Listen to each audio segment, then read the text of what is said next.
कि ऐसा है कि अभी तक जितनी तथ्य मेरे सामने आए हैं उसमें कहीं पर भी कोई किसी प्रकार का कोई गलत काम सीजीएल परीक्षा मेरी जानकारी में नहीं हुआ है। लेकिन आजकल का ज़माना सोशल मीडिया का ज़माना है।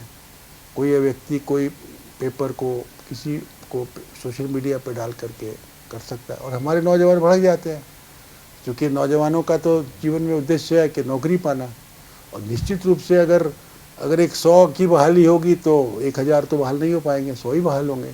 तो बहुत लोगों को बरगलाया जाता है। तो मुझे लगता है कि बहुत लोग इसमें इसका लाभ उठाने का प्रयास कर रहे हैं। तो हम लोग इसमें कुछ कोचिंग सेंटर्स भी हैं, तो हम लोग इस पर कर रहे हैं। और हमारे को जानकारी, जैसे हमने मीडिया में पढ़ा, अभी तक आदेश प्राप्त नहीं हुआ था, कल तक हो सकता है आज आ जाएगा, कि सरकार के द्वारा इस पर सीआईडी जांच का आदेश दिया गया है।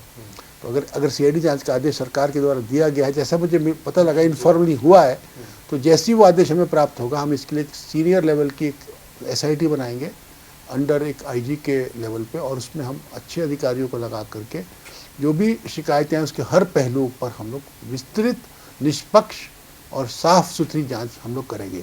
और जैसा कि हम लोग अभी लैंड के बारे में भी एसआईटी बनाई, आपको जानकारी होगी, और उसमें भी बहुत अच्छे काम हुए। हो सकता है बहुत मीडिया पे नहीं आए हों, लेकिन उसमें कई ऐसे बड़े बड़े मामले हम लोगों ने उजागर किए हैं, सब में हम लोग केस करेंगे। इसी तरह से हम एसआईटी बना करके जो परीक्षा के सभी पहलुओं की जाँच, सभी शिकायतों की जाँच हम लोग करवाएंगे।